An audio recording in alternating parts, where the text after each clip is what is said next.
इंसान की चमड़ी भी उसकी जिंदगी में कितनी अहमियत रखती है। काली चमड़ी, गोरी चमड़ी, मोटी चमड़ी, महीन चमड़ी, खूबसूरत और बदसूरत चमड़ी। खूबसूरत, हाँ, वीरेन भी तो खूबसूरत था। बांका और सजीला नौजवान वीरेन 20 साल पहले की यादों में डूबने लगा था। कॉलेज में बीएससी करते समय बहुत सी लड़कियां वीरेन की दीवानी थी, क्योंकि वह दिखने में तो हैंडसम था ही, साथ ही साथ विज्ञान की प्रैक्टिकल करने में भी उसे महारत हासिल थी। पर वीरेन के दिल में तो किसी और ही लड़की का राज था, और वह लड़की थी एमएससी फाइनल में पढ़ने वाली काजल। काजल और वीरेन दोनों अक्सर लाइब्रेरी में मिलते थे, और वहीं दोनों की आंखें मिली, बातें हुई और दो जवान दिलों में प्यार होते देर नहीं लगी। दोनों ने महसूस किया कि वे एक दूसरे को जानने पहचानने लगे हैं, और दोनों के विचार भी आपस में मिलते हैं। यकीनन वे एक दूसरे के लिए ही बने हैं। इसलिए वीरेन और काजल ने एक दूसरे से शादी का वादा भी कर डाला। काजल के घर वालों को इस रिश्ते से कोई परेशानी नहीं थी, और वीरेन ने भी बगैर यह सोचे ही हामी भर दी थी कि क्या उसके घर वाले उससे उम्र में 2 साल बड़ी लड़की से शादी करने की इजाजत देंगे। और वही हुआ भी। वीरेन के घर वालों को उसकी उम्र से बड़ी लड़की से शादी कर लेने पर घोर ऐतराज हुआ, पर शायद वीरेन मन ही मन ठान चुका था कि उसे अपने आगे की जिंदगी कैसे और किसके साथ गुजारनी है। इसलिए उसने पहले अपनी पढ़ाई पूरी की और फिर नौकरी लगने के बाद काजल के साथ ब्याह भी रचा लिया। वीरेन और काजल के ब्याह में वीरेन के घर से कोई नहीं आया था। मतलब साफ था कि उसने घर वालों से बगावत करके यह शादी की थी, और इसी के साथ ही वीरेन के घर वालों ने उसे अपनी जायदाद से बेदखल कर दिया था। काजल को पाने के लिए वीरेन ने अपना सब कुछ खो दिया था, पर इतनी पढ़ी लिखी और समझदार पत्नी पाकर वह मन ही मन बहुत खुश भी था। दोनों अपनी जिंदगी मन भर कर जी लेना चाहते थे, और इसके लिए उन्होंने कोई कमी नहीं छोड़ी थी। काजल खुश थी और वीरेन भी, पर अचानक उनकी खुशियों को तब ग्रहण लग गया जब एक दिन शेव करते समय वीरेन को अपने होठों के किनारे एक छोटा सा सफेद दाग दिखाई दिया। सभी की तरह वीरेन ने भी यह सोचकर अनदेखा कर दिया कि शायद ज्यादा सिगरेट पीने की वजह से होठ कुछ सफेद हो गया होगा, पर उसकी चिंता कुछ महीनों बाद बढ़ गई, क्योंकि वह छोटा सा दाग अब न केवल बड़ा हो गया था, बल्कि उसी तरह के चकत्ते शरीर में और जगह भी हो गए थे। तो क्या मुझे सफेद दाग हो गया है? वीरेन मन ही मन शक से बुदबुदा उठा था। डॉक्टर को दिखाया तो उसका डर सही निकला। वीरेन को सफेद दाग नामक बीमारी हो गई थी। डॉक्टर ने वीरेन से तनाव नहीं लेने को कहा और बताया कि यह बीमारी धीरे धीरे ही ठीक होती है, इसलिए बताए मुताबिक दवा खाते रहें। पर नियम से लगातार दवा खाने के बाद भी वीरेन के शरीर पर सफेद दाग फैलते ही गए। आखिर मुझे सफेद दाग जैसी बीमारी कैसे हो गई?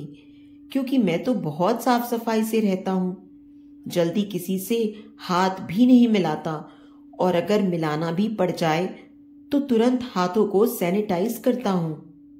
फिर भी मुझे कैसे, क्यों वगैरह सवाल वीरेन के दिमाग में घूम रहे थे। लोग मुझे देखकर नजरें चुरा लेते हैं, मेरी सूरत की तरफ कोई देखना भी नहीं चाहता है, मैं क्या करूं? एक दिन वीरेन ने अपने खास दोस्त सुधीर से कहा। सुधीर ने उसे एक बाबा का पता बताया और कहा, वे बाबा तुम्हारे बदन पर भभूत मलेंगे और कुछ तंत्र मंत्र, बस तू भला चंगा हो जाएगा। वीरेन बिना देर किए उस बाबा के पास पहुंचा। बाबा ने वीरेन को ऊपर से नीचे तक देखा और बोला, ये सफेद दाग की बीमारी है जो पिछले जन्म के पाप कर्मों से ही पनपती है। तूने जरूर किसी सफेद खाल वाले बेजबान जानवर को सताया होगा, इसलिए तेरा खून खराब हो चुका है और तेरी खाल का रंग भी सफेद हो गया है। हमें तेरे खून को साफ करने के लिए सोने चांदी की भस्म का लेप तेरे पूरे बदन पर लगाना होगा और सोने को गलाकर उसका काढ़ा तुझे पिलाना होगा, तब कहीं जाकर यह बीमारी सही हो पाएगी। पर क्या बाबा? वीरेन ने पूछा। क्या है कि इलाज थोड़ा महंगा होगा, इसलिए कुछ एडवांस भी जमा करना पड़ेगा तुझे, बाबा ने कहा। कितना भी महंगा इलाज हो बाबा, आप बस मुझे ठीक कर दो। मैं तो समाज में बैठने लायक नहीं रह गया हूं। आप इलाज शुरू कीजिए, मैं पैसे का इंतजाम करता हूं। यह कहते हुए वीरेन बहुत जोश में लग रहा था। बाबा ने इलाज का खर्चा 50,000 रुपये बताया था और 25,000 रुपये पहले ही जमा करा लिए थे। बाबा ने इलाज शुरू किया। वीरेन को कई तरह के काढ़े पिलाए गए, शरीर के ऊपर भभूत भी मली गई, पर उन सब चीजों से उसे फायदा मिलने के बजाय नुकसान ही होता गया। धीरे धीरे वीरेन हर तरफ से इलाज कराकर हार गया था। पाखंडी तांत्रिकों, झोला छाप डॉक्टरों, मुल्ले मौलवियों, सब ने वीरेन को बस लूटा ही था। अब कहीं न कहीं वीरेन भी ये मान चुका था कि इस बीमारी का कोई इलाज नहीं है।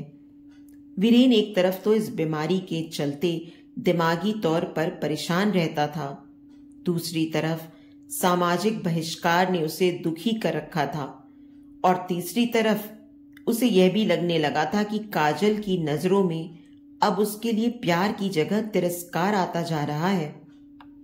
अब वह पहले की तरह उसके पास नहीं बैठती थी और रात में उसके सोने के बाद वह अक्सर सोफे पर चली जाती है और उससे शारीरिक संबंध भी नहीं बनाने देती है।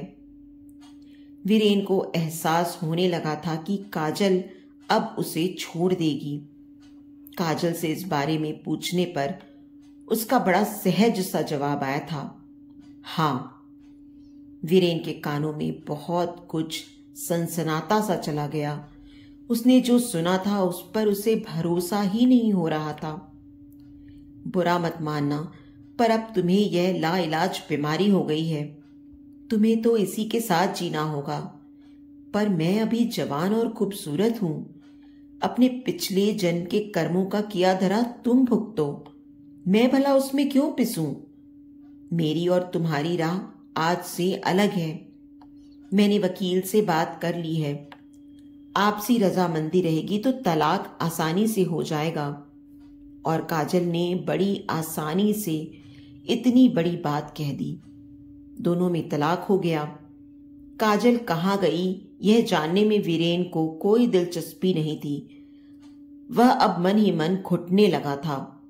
तनाव हमेशा उसके दिमाग और चेहरे को घेरे रहता। खुदकुशी तक करने का विचार आया, पर वीरेन को लगा कि यह तो सरासर बुजदिली होगी।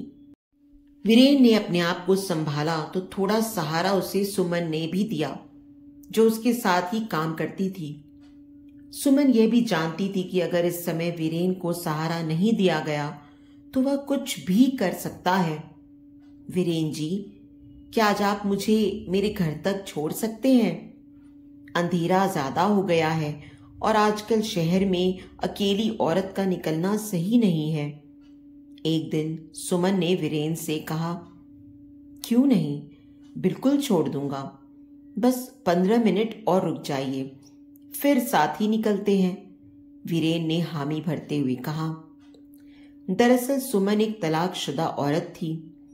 उसके पति ने सांवला रंग होने के चलते उससे तलाक ले लिया था और अब वह अकेली ही जिंदगी काट रही थी।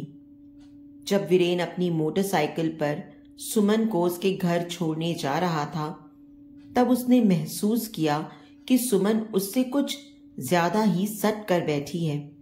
पहले तो वीरेन को लगा कि यह अनजाने में भी हो सकता है, पर जब लगातार सुमन ने अपने गदराए जिस्म को वीरेन के बदन से सटाए रखा तो वह समझ गया कि सुमन को मर्दाना जिस्म की जरूरत है।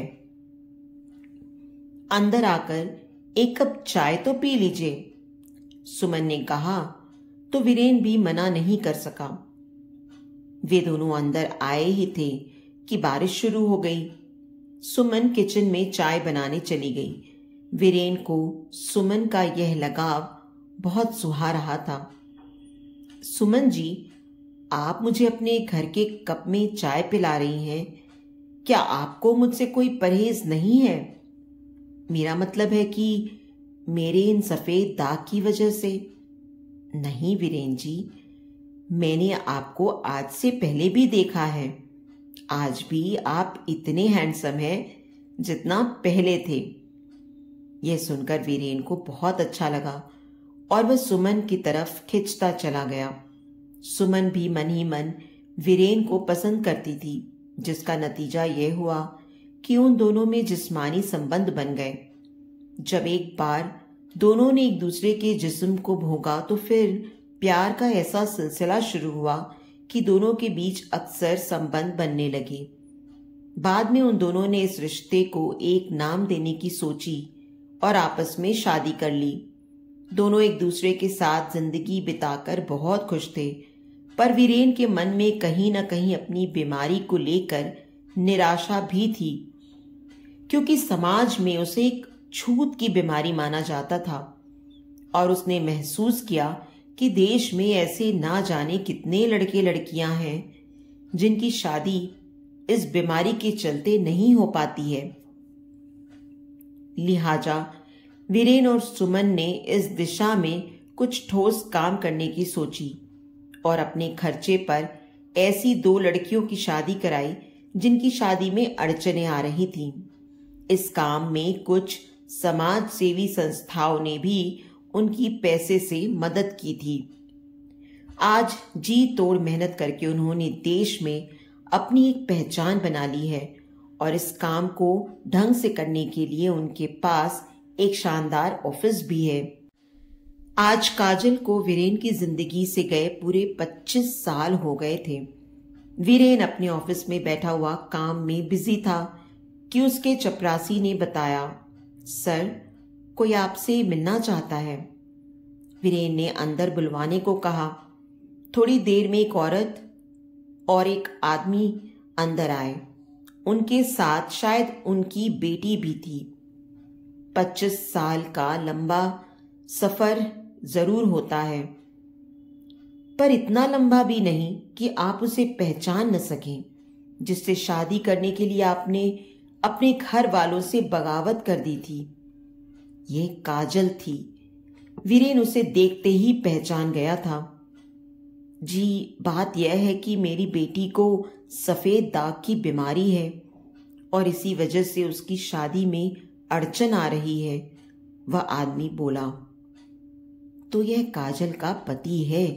इसका मतलब है कि मुझे छोड़ते ही काजल ने इस आदमी से शादी कर ली थी और यह लड़की भी इसी आदमी की है, क्योंकि मुझे तो काजल ने अपने पास ही फटकने नहीं दिया था। वीरेन के मन में यह सब चल रहा था। जी ठीक है, आप अपनी बेटी का नाम और उसके फोटो हमारे पास जमा करवा दीजिए। हमारी तरफ से जो भी मदद होगी वह आपको जरूर दी जाएगी। वीरेन ने काजल को देखते हुए कहा, जो उसकी घनी दाढ़ी के बीच छिपे चेहरे को पहचान लेने के बाद भी अनजान बनने की कोशिश कर रही थी। तो दोस्तों, आपको ये कहानी कैसी लगी मुझे कमेंट बॉक्स में ज़रूर बताएं। कहानी अच्छी लगी हो तो प्लीज़ इसे लाइक करें और अपने दोस्तों और परिवार के साथ भी शेयर करें। आगे भी इसी तरह और अच्छी कहानियां सुनने के लिए मेरे चैनल को सब्सक्राइब करें और नोटिफिकेशन बेल को भी ज़रूर दबाएं। धन्यवाद।